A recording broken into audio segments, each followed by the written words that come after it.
ये मां शाकुंभरी यूनिवर्सिटी का टोपोलॉजी पेपर सोल्यूशन पार्ट 2 है। तो चलिए स्टार्ट करते हैं। इस वीडियो का फर्स्ट क्वेश्चन यहाँ पर कह रहा है, in a topological space X T a subset Y of X is said to be perfect if it is. ये परफेक्ट सेट की डेफिनेशन पर बेस्ड है। तो परफेक्ट सेट क्या होता है? ऐसा सेट जिसका हर एक पॉइंट उस सेट का लिमिट पॉइंट हो और वो सेट क्लोज्ड हो और उसके पास कोई भी आइसोलेटेड पॉइंट ना हो। तो यहाँ पर जो तीन स्टेटमेंट है, फर्स्ट तीन ऑप्शन है, ये तीनों ट्रू है एज अ स्टेटमेंट, इसलिए ऑप्शन डी यहाँ पर करेक्ट हो जाएगा। नेक्स्ट क्वेश्चन में, let X be infinite set with discrete topology then which of the following is true. Discrete topology कभी भी कनेक्टेड नहीं होती है, इसलिए फर्स्ट इनकरेक्ट हो जाएगा। X is compact, infinite set है विद डिस्क्रीट टोपोलॉजी, इसलिए ये कम्पैक्ट नहीं हो सकता है। ऑप्शन बी भी इनकरेक्ट हो जाएगा। ऑप्शन सी सही है, every function from X to another topological spaces always continuous. अगर कोई भी हम फंक्शन लें डिस्क्रीट स्पेस से, यहाँ पर कहीं पर भी हम ये वाई टाउ, ये कोई भी आर्बिट्रेरी टोपोलॉजिकल स्पेस है, लेकिन यहाँ पर जो डोमेन में टोपोलॉजी है वो है डिस्क्रीट। ये अगर डिस्क्रीट टोपोलॉजी है तो ये हमेशा फंक्शन कंटिन्यूअस होगा, इसलिए ऑप्शन सी यहाँ पर करेक्ट चॉइस है।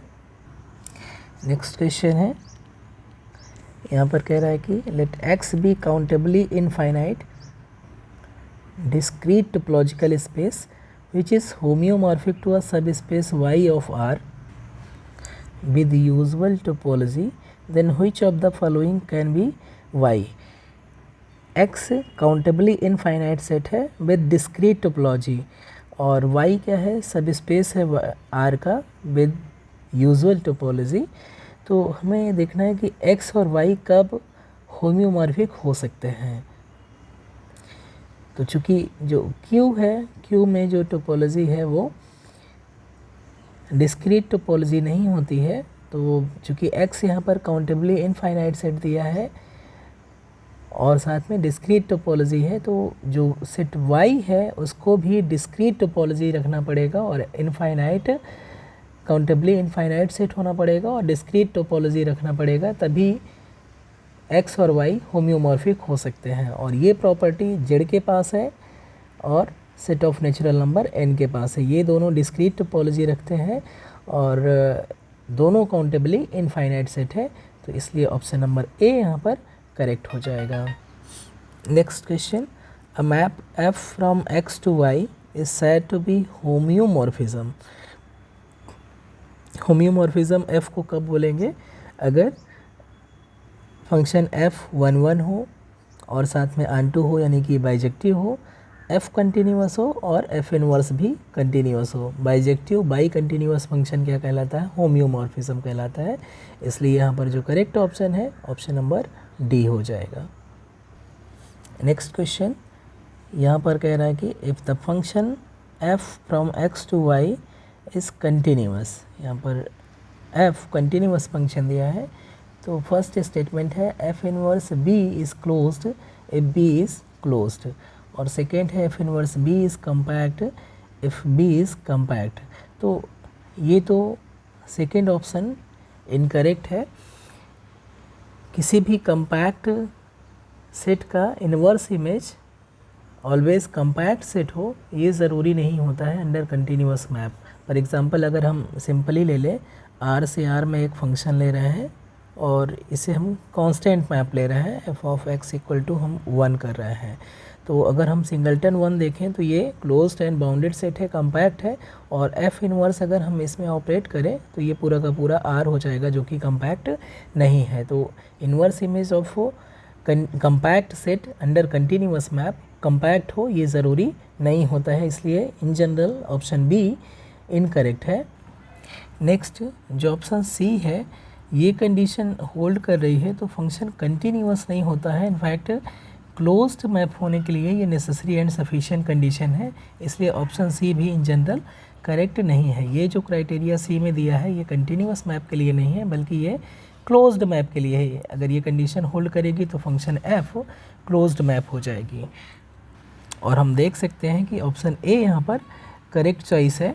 फॉर एग्जांपल अगर हम देखें कि बी यहाँ पर कोई क्लोज्ड सेट है इन वाई, तो y माइनस बी क्या हो जाएगा, ओपन सेट हो जाएगा। और जो f है वो कंटिन्यूअस है, तो f इनवर्स अगर हम ऑपरेट करेंगे इस सेट में तो ये क्या हो जाएगा, ये ओपन सेट हो जाएगा x में। और ये किसके बराबर है, f inverse y minus f inverse b के बराबर है। और ये क्या हो जाएगा, ओपन हो जाएगा इन x। और ये किसके बराबर है, f इनवर्स y x के बराबर है, तो ये बराबर हो जाएगा x inverse x minus f inverse b। और चूंकि ये ओपन है तो ये इम्प्लाई करेगा कि f इनवर्स b क्या हो, क्लोज्ड हो। तो हमने देखा कि b अगर क्लोज्ड है तो f इनवर्स b भी क्लोज्ड होगा। तो यही ऑप्शन ए में कह रहा है, इसलिए ऑप्शन ए करेक्ट हो जाएगा। नेक्स्ट क्वेश्चन में देखते हैं, यहाँ पर फंक्शन है f r से r एक मैप है such that f of x equal to 1/x है जब x नॉट इक्वल टू 0 है, और 0 है जब x इक्वल टू 0 है। तो यहाँ पर ऑब्वियसली फर्स्ट स्टेटमेंट करेक्ट हो जाएगा। फर्स्ट स्टेटमेंट में क्या है कि डी कंटिन्यूअस का मतलब क्या है कि डोमेन में जो है वो डिस्क्रीट मीट्रिक है, और जो कोडोमेन में है वो यूजुअल मीट्रिक है। तो हमें मालूम है कि अगर डोमेन में डिस्क्रीट मीट्रिक है तो कोई भी फंक्शन हमेशा कंटिन्यूअस होता है। यूजुअल अगर दोनों जगह मीट्रिक यूजुअल टोपोलॉजी हो अगर डोमेन और कोडोमेन में, तो हमें मालूम है कि ये फंक्शन कंटिन्यूअस नहीं होता है। लेकिन अगर डोमेन में डिस्क्रीट टोपोलॉजी है तो फंक्शन कैसे भी डिफाइन कर दीजिए वो हमेशा कंटिन्यूअस होगा, इसलिए ऑप्शन नंबर फर्स्ट यहाँ पर करेक्ट होगा। Next question, two non empty sets x and y are said to be separated. Separated set की डेफिनेशन पर बेस्ड है। If x intersection y closure is equal to empty, x closure intersection with y is equal to empty. अगर ये दोनों condition satisfy कर रहे हैं तो हम बोलते हैं कि सेट ये सेपरेटेड है, इसलिए ऑप्शन सी यहाँ पर करेक्ट होगा। Next question, a topological space xt is disconnected if and only if there exist a non empty proper subset of x which is t closed, t open, both t open and t closed। यहाँ पर कोई proper subset, proper noun empty subset exist करना चाहिए जो दोनों हो, open भी हो और क्लोज्ड भी हो, इसलिए ऑप्शन सी यहाँ पर करेक्ट होगा। अगर ऐसा होगा तो स्पेस डिस्कनेक्टेड हो जाएगा। Next question, a subset E of real line R containing at least two element is connected if it is an it is an interval। यहाँ पर इंटरनल लिखा हुआ है, ये इंटरवल है। अगर इंटरवल आप ले रहे हैं तो ये ऑप्शन बी करेक्ट है, otherwise none of this correct हो जाएगा। आपके ऊपर डिपेंड कर रहा है, अगर ये आप इसको एज इंटरवल ट्रीट करें इंटरनल की जगह तब ये ऑप्शन बी करेक्ट है, अदरवाइज आपका correct option none of this हो जाएगा। इनफैक्ट रियल लाइन का कोई भी सबसेट कनेक्टेड होगा इफ़ एंड ओनली इफ़ वो इंटरवल हो, इफ़ एंड ओनली इफ़ वो कन्वेक्स हो। कोई भी कन्वेक्स सबसेट आर का कोई भी सबसेट कन्वेक्स इम्प्लाई करेगा इंटरवल, और इंटरवल इम्प्लाई करेगा कनेक्टेड। ये तीनों कंडीशन सेट ऑफ आर के लिए ये इक्विवेलेंट हो जाती हैं। तो ऑप्शन आपके ऊपर डिपेंड कर रहा है कि आप क्या करेक्ट चूज़ करना चाहते हैं। नेक्स्ट क्वेश्चन कनेक्टेड सेट पर बेस्ड है और बहुत ही इम्पॉर्टेंट रिजल्ट है। The union of collection of connected sets that have a point in common is always connected. ये एक रिज़ल्ट है कि अगर कोई भी आपके पास कलेक्शन ऑफ कनेक्टेड सेट दिया है और एक पॉइंट एटलीस्ट उसमें उन सभी में कॉमन है, तो उन सब का जो यूनियन होगा वो भी कनेक्टेड हो जाएगा। नेक्स्ट क्वेश्चन भी एक इम्पॉर्टेंट रिजल्ट है कनेक्टेड सबसेट पे। S B a connected subset of a topological space X T if B is such that this condition hold, यानी कि बी ऐसा सेट है जो एस को कंटेन कर रहा है और एस के क्लोजर में कंटेंट है, then B is also a connected set. ऐसा कोई भी सेट जो एस और एस क्लोज़र के बीच में रहेगा, जहाँ पर एस क्या है, कनेक्टेड सेट है, तो वो जो बी है वो भी अपने आप ही कनेक्टेड हो जाएगा। यानी कि कनेक्टेड सेट और इसके क्लोज़र के बीच में आने वाला कोई भी सेट हमेशा कनेक्टेड होगा। नेक्स्ट क्वेश्चन है, if x T topological space and S is subset of x, then S is said to be disconnected subset of X if there exist G and H in T, यानी कि two open set G and H such that G intersection S intersection with H intersection S, ये क्या होना चाहिए, ये empty होना चाहिए, और G intersection S union H intersection S ये S के बराबर होना चाहिए। तो यहाँ पर हम देख रहे हैं कि कोई भी कंडीशन यहाँ पर मैच नहीं कर रही है। S intersection G S intersection H equal to M T यहाँ पर दिया है, यहाँ पर कॉमन दिया हुआ है, जबकि ये क्या होना चाहिए, इनके बीच में भी इंटरसेक्शन होना चाहिए, तभी फर्स्ट ऑप्शन करेक्ट हो सकता है। ये दोनों का इंटरसेक्शन कह रहा है कि नॉन एम्प्टी होना चाहिए, तो नॉन एम्प्टी नहीं होना चाहिए, जबकि क्या होना चाहिए, एम्प्टी होना चाहिए, और S इक्वल टू होना चाहिए यूनियन ऑफ दिस सेट, जबकि यहाँ पर S not equal to union of this set कह रहा है। तो कोई भी ऑप्शन यहाँ पर A B C करेक्ट नहीं होगा, ऑप्शन नंबर डी करेक्ट होगा। Next question, every component of locally connected space, in fact every component of any space is always closed, option A यहाँ पर करेक्ट होगा। कंपोनेंट किसी भी स्पेस का हमेशा क्लोज्ड सेट होता है। नेक्स्ट क्वेश्चन में कह रहा है कि consider the statements. First statement है closure of connected set is connected, ये स्टेटमेंट ट्रू है, किसी भी कनेक्टेड सेट का जो क्लोजर है वो भी कनेक्टेड होता है। Every discrete space is totally disconnected, ये भी करेक्ट है, ट्रू स्टेटमेंट है।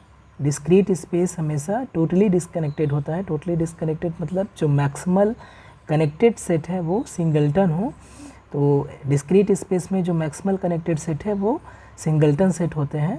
तो स्टेटमेंट फर्स्ट और स्टेटमेंट सेकंड दोनों ट्रू है यहाँ पर, इसलिए ऑप्शन नंबर सी करेक्ट हो जाएगा। Next question, consider the statements. First statement है A set S is said to be dense in X if S closure is equal to X. Obviously ये dense set की definition है, true है statement. The set of rational number Q is nowhere dense, ये statement true नहीं है। nowhere dense किसको बोलते हैं कि हम interior of closure of Q लें तो ये एम्प्टी होना चाहिए, जबकि ऐसा नहीं होता है। जैसे ही क्लोज़र ऑफ क्यू लेंगे तो क्या हो जाएगा, interior of closure of Q R के बराबर होता है, और आर एक्चुअली ओपन और क्लोज सेट दोनों होता है, इसलिए इंटीरियर ऑफ आर आर के बराबर हो जाएगा, जो कि एम्प्टी सेट नहीं है। इसलिए जो सेकेंड स्टेटमेंट है वो करेक्ट नहीं है और फर्स्ट स्टेटमेंट है वो ट्रू है, इसलिए ऑप्शन नंबर ए यहाँ पर करेक्ट हो जाएगा। Next question, let S be connected open subset of R2। The number of continuous surjective function, यहाँ पर कह रहा है कि कंटिन्यूअस भी हो और सर्जेक्टिव फंक्शन भी हो, कंटिन्यूअस भी हो और सर्जेक्टिव फंक्शन हो, कहाँ से, S क्लोज़र से Q में, ये कितने होंगे। नंबर हमें पूछ रहा है, the number of continuous surjective functions from S closure to Q, यानी कि हमें ऐसे फंक्शन का ऐसे फंक्शन ढूंढना है जो एस क्लोज़र, चूँकि एस यहाँ पर कनेक्टेड ओपन सेट दिया है तो एस क्लोज़र लेंगे तो वो भी क्या हो जाएगा, कनेक्टेड हो जाएगा, और एस क्लोज़र ले लिए हैं तो क्लोज्ड हो जाएगा, यानी कि क्लोज्ड कनेक्टेड सेट हो जाएगा। और क्लोज्ड कनेक्टेड सेट हो गया। यहाँ से क्यू में हमें क्या चाहिए, सरजेक्टिव कंटिन्यूअस मैप चाहिए। तो एस अगर एस क्लोज़र कनेक्टेड है तो हमें मालूम है continuous image of connected set connected होता है। तो अगर एफ कंटिन्यूअस है, एफ अगर कंटिन्यूअस है तो एफ ऑफ एस क्लोज़र ये भी कनेक्टेड हो जाएगा, और कनेक्टेड सेट क्यू में कनेक्टेड इन क्यू, और क्यू में जो कनेक्टेड सेट होते हैं वो क्या होते हैं, सिंगलटन होते हैं। ठीक है, तो यानी कि हमें अगर कोई भी कंटिन्यूअस मैप डिफाइन करेंगे एस क्लोज़र से क्यू में, तो वो connected continuous image of connected set connected होना चाहिए। तो इस कंडीशन को फुलफिल करने के लिए सिर्फ और सिर्फ कांस्टेंट मैप ही ऐसी हो सकती हैं जो कि कंटिन्यूअस हो सकती हैं एस क्लोज़र से क्यू में। और अगर सिर्फ कांस्टेंट मैप रहेगी तो ऑब्वियसली एफ़ का जो इमेज है वो पूरा क्यू के बराबर नहीं हो पाएगा, यानी कि सरजेक्टिव नहीं हो पाएगी, यानी कि हमें कोई भी ऐसी मैप नहीं मिलेगी जो कंटिन्यूअस भी हो और साथ में सरजेक्टिव हो एस क्लोज़र से क्यू में। इसलिए ऑप्शन नंबर सी यहाँ पर करेक्ट हो जाएगा। नेक्स्ट क्वेश्चन बहुत ही इम्पॉर्टेंट क्वेश्चन है।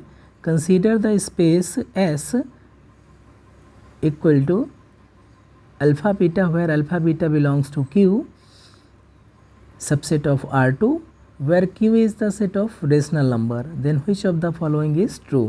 फर्स्ट में कह रहा है कि S कनेक्टेड है, जो कि ट्रू नहीं है, S कनेक्टेड नहीं है, लेकिन S कॉम्प्लीमेंट ये इनफैक्ट कनेक्टेड नहीं बल्कि इससे ज़्यादा पाथ कनेक्टेड होता है। इनफैक्ट अगर हम n लें, n ग्रेटर दैन 1 है, और Rn से कोई भी हम काउंटेबल सेट सब्ट्रैक्ट कर दें, Rn से हम क्या रिमूव कर रहे हैं, कोई भी काउंटेबल सेट, तो जो Rn माइनस ए रहेगा वो पाथ कनेक्टेड होता है, पाथ कनेक्टेड होता है, और इसलिए ये कनेक्टेड भी हो जाएगा। तो S कॉम्प्लीमेंट क्या है यहाँ पर देखेंगे, S क्या है, S actually Q cross Q है, और Q क्रॉस Q है जस्ट काउंटेबल सेट है। तो S कॉम्प्लीमेंट कितना हो जाएगा, S कॉम्प्लीमेंट हो जाएगा R2 में R2 माइनस एस के बराबर हो जाएगा। तो R2 से हम एक काउंटेबल सेट रिमूव कर रहे हैं, तो S complement actually path connected space हो जाएगा, और पाथ कनेक्टेड रहेगा इसलिए ये कनेक्टेड भी हो जाएगा, इसलिए ऑप्शन नंबर बी यहाँ पर करेक्ट हो जाएगा। नेक्स्ट क्वेश्चन है, ये क्वेश्चन और इस टाइप के क्वेश्चन बहुत ही क्लासिकल एग्जाम्पल होते हैं ऐसे स्पेस के जो कि पाथ कनेक्टेड नहीं होते हैं लेकिन कनेक्टेड होता है। पाथ कनेक्टेड स्पेस इम्प्लाई करता है कि कनेक्टेड, कोई भी पाथ कनेक्टेड स्पेस हमेशा कनेक्टेड होता है लेकिन कन्वर्स ट्रू नहीं है। और इसके लिए कुछ इस टाइप के एग्जांपल हम कंस्ट्रक्ट कर सकते हैं। ये स्पेशल एग्जांपल है जो बताते हैं कि connected space path connected space हो ज़रूरी नहीं है। यहाँ पर जो दिया हुआ है अगर उसको हम ड्रॉ करें तो ये कुछ ऐसे है, यहाँ पर -1 है और ये क्लोज्ड बॉल विद इंटीरियर ऐसे हो जाएगा, और जो ये सेट ए है और ये बी है, इसका कोई ग्राफ कुछ ऐसे जाएगा जो भी रहे। तो ये जो पॉइंट है ओरिजिन है, ये देखो सबसे पहले तो ये दोनों सेट ए और सेट बी ये दोनों कनेक्टेड है, और जो ये ओरिजिन हो जाएगा वो ए में कंटेंट है, और ये जो ओरिजिन है वो बी का लिमिट पॉइंट भी है। तो अगर हम बी में उसका लिमिट पॉइंट यूनियन कर दें, ठीक है, बी और सिंगलटन ओरिजिन, ये एक्चुअली सबसेट हो जाएगा बी क्लोज़र का। तो हमें मालूम है कि बी चूँकि क्या है, बी कनेक्टेड है और इसलिए बी क्लोज़र भी कनेक्टेड हो जाएगा, और बी क्लोज़र के बीच में आने वाला कोई भी सेट कनेक्टेड हो जाएगा। इसलिए ये जो सेट है बी यूनियन सिंगलटन ओरिजिन, ये भी कनेक्टेड हो जाएगा, ठीक है। और इसका यूनियन करेंगे हम ए यूनियन बी करें तो ये किसके बराबर है, A union B union singleton origin इसके बराबर है, क्योंकि ओरिजिन तो ऑलरेडी यहाँ पर ए में आ गया है, ओरिजिन तो ऑलरेडी इस क्लोज्ड सेट में आ चुका है, इसलिए इसका जो यूनियन है ये दो कनेक्टेड सेट का यूनियन है और इसमें ओरिजिन कॉमन है, इसलिए ए यूनियन बी क्या हो जाएगा, कनेक्टेड हो जाएगा। लेकिन ये पाथ कनेक्टेड स्पेस नहीं होता है, ऑप्शन ए यहाँ पर करेक्ट होगा। नेक्स्ट क्वेश्चन 51, ये इम्पॉर्टेंट है और इस टाइप के क्वेश्चन कई बार नेट एग्ज़ाम में आ चुके हैं और इन फ्यूचर भी आ सकते हैं। देखिए यहाँ पर x दिया हुआ है, x को अगर हम ड्रॉ करें पिक्चर x का, ये हमारा R2 है और x हमारा हो जाएगा कुछ ऐसे हो जाएगा, सही मैंने पिक्चर नहीं बनाया है, ये हमारा R2 है, -1 to +1 और -1 to +1 इनका प्रोडक्ट है, इसलिए ये हो जाएगा कुछ ऐसे, ये इसका इंटीरियर के साथ में ये हमारा x हो जाएगा। e क्या है, e जस्ट सर्किल है, सेंटर ओरिजिन रेडियस 1 ये सर्किल है, ये e है हमारा। f क्या है, जो f है वो कुछ इस टाइप से बनेगा, ओनली बाउंड्री ये f है, और जो g है वो कैसे बनेगा, ये just x axis union y axis हो जाएगा। तो अब अगर देखें यहाँ पर तो फर्स्ट ऑप्शन में कह रहा है कि E इज़ होम्योमॉर्फिक टू F, तो ऑब्वियसली जो E है वो F के होम्योमॉर्फिक है, इसलिए जो ऑप्शन A है वो ट्रू है स्टेटमेंट। अब F में सेकेंड ऑप्शन में आते हैं, F इज़ होम्योमॉर्फिक टू G, ये हमारा G है आखिरी में, तो F होम्योमॉर्फिक नहीं है G के, क्योंकि अगर हम यहाँ G से एक पॉइंट रिमूव कर दें, ओरिजिन रिमूव कर दें, तो ये डिस्कनेक्टेड हो जा रहा है, और F से अगर एक पॉइंट रिमूव कर देंगे, कोई भी पॉइंट रिमूव कर देंगे तो कभी भी ये डिस्कनेक्टेड नहीं होगा, इसलिए F और G कभी भी होम्योमॉर्फिक नहीं हो सकते हैं, ऑप्शन बी हमारा इनकरेक्ट है। फिर सी ऑप्शन में कह रहा है E is not homeomorphic to F, E is not homeomorphic to F, जबकि E और F क्या है, होम्योमॉर्फिक है, इसलिए सी भी इनकरेक्ट हो जाएगा, ऑप्शन नंबर ए ही हमारा करेक्ट है। इनफैक्ट E ये हमारा जो एलिप्स है उसके भी आइसोमॉर्फिक हो जाएगा, किसी ट्रायंगुलर शेप के भी आइसोमॉर्फिक हो जाएगा, स्क्वायर के भी आइसोमॉर्फिक हो जाएगा, कोई भी कनेक्टेड हो, पाथ कनेक्टेड स्पेस, ये एक आर्क जिसका कनेक्टेड हो, कुछ भी किसी टाइप का शेप आप दे दीजिए तो इसके ये होम्योमॉर्फिक हो जाएगा E और F। Next question, a topological space xt is said to be first countable space if each point of x has local base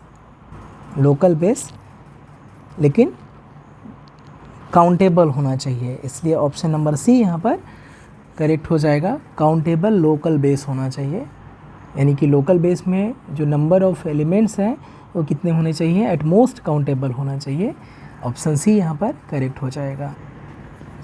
next question, the set of real number R with usual topology U is not first countable. In fact जो not first countable ये correct नहीं है, जो R with usual topology actually second countable होता है, और second countable space हमेशा imply करता है फर्स्ट काउंटेबल स्पेस। तो चूँकि R with usual topology second countable space है, इसलिए ये फर्स्ट काउंटेबल स्पेस हो जाएगा, इसलिए ऑप्शन बी यहाँ पर करेक्ट हो जाएगा। दोनों पॉसिबल नहीं है, फर्स्ट काउंटेबल नहीं भी हो और फर्स्ट काउंटेबल हो, ऐसा पॉसिबल नहीं है, और ऑप्शन डी में कह रहा है कि नॉट सेकेंड काउंटेबल, जो कि ट्रू नहीं है, ये सेकेंड काउंटेबल होता है space. Next question consider the statements. First statement है a homeomorphic image of second countable space is second countable.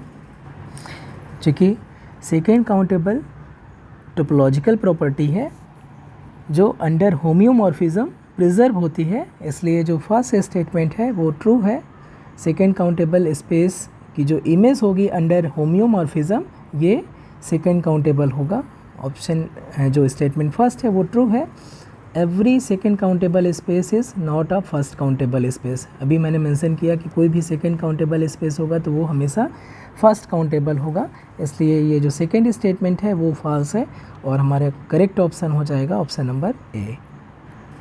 Next question, actually Lindelof space की डेफिनेशन है a topological space X T is said to be Lindelof space if and only if every open cover of X has countable सब cover.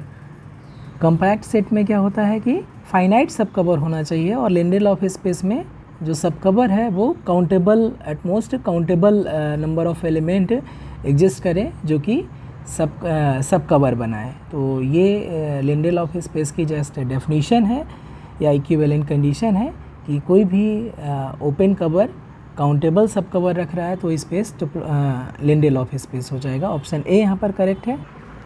Next question देखें तो यहाँ पर कह रहा है which of the following is true. First statement में कह रहा है the continuous image of a separable space is separable. Continuous image of separable space हमेशा सेपरेबल होता है, तो ये स्टेटमेंट एक्चुअली ट्रू है हमारा। नेक्स्ट स्टेटमेंट है every sub space of separable space is separable. Actually separability hereditary property नहीं होती है, तो सेपरेबल स्पेस का हर एक सब स्पेस सेपरेबल हो ये ज़रूरी नहीं है, इसलिए ये स्टेटमेंट हमारा करेक्ट नहीं है। ऑप्शन सी में कह रहा है every second countable space is separable. तो कोई भी सेकेंड काउंटेबल स्पेस हमेशा सेपरेबल होता है, लेकिन कन्वर्स ट्रू नहीं होता है। सेपरेबल है तो सेकेंड काउंटेबल हो ज़रूरी नहीं है, लेकिन अगर मीट्रिक स्पेस है और वो सेपरेबल है तो सेकेंड काउंटेबल हो जाएगा। और कोई भी टोपोलॉजिकल स्पेस है अगर वो सेकेंड काउंटेबल है तो डेफिनेटली सेपरेबल हो जाएगा, इसलिए जो ऑप्शन सी है वो भी एज अ स्टेटमेंट करेक्ट है। ऑप्शन डी में the space R U R with usual topology is not separable, जबकि ये स्पेस सेपरेबल होता है, इसलिए ऑप्शन डी ये इनकरेक्ट हो जाएगा। तो इस क्वेश्चन में, इस पर्टिकुलर क्वेश्चन में 2 ऑप्शन करेक्ट हैं। नेक्स्ट क्वेश्चन है सेपरेबल स्पेस की जस्ट डेफिनेशन पर बेस्ड है। सेपरेबल स्पेस क्या होता है? A separable space is a topological space having a countable dense subset. Option number A यहाँ पर करेक्ट हो जाएगा। नेक्स्ट क्वेश्चन में if a topological space X T has a countable basis. अगर ये काउंटेबल बेसिस रख लिया तो क्या होगा, ये स्पेस सेकेंड काउंटेबल हो जाएगा। अब ऑप्शन ए में आते हैं every open covering of x contains a countable सब कलेक्शन कवरिंग ऑफ एक्स। तो ऑब्वियसली चूँकि इसके पास काउंटेबल डेंस सेट है तो कोई भी ओपन कवरिंग हम लेंगे तो इसके पास काउंटेबल सब कलेक्शन कवरिंग ऑफ एक्स मिल जाएगी, इसलिए स्टेटमेंट फर्स्ट यानी कि ए ट्रू हो जाएगा। फिर there exist a countable subset of X which is dense. चूँकि ये काउंटेबल बेसिस है इसका मतलब सेकेंड काउंटेबल हो गया, और सेकेंड काउंटेबल हो गया इसलिए ये सेपरेबल स्पेस हो जाएगा, इसलिए जो ऑप्शन बी है, स्टेटमेंट बी है, वो भी ट्रू हो जाएगा, इसलिए ऑप्शन सी यहाँ पर करेक्ट हो जाएगा। Both A and B are true. तो इस वीडियो में इतना ही, मिलते हैं लास्ट पार्ट में नेक्स्ट वीडियो में। प्लीज़ वीडियो को लाइक करें, कमेंट करें और शेयर करें। चैनल सब्सक्राइब नहीं किए तो सब्सक्राइब करें। Thank you so much.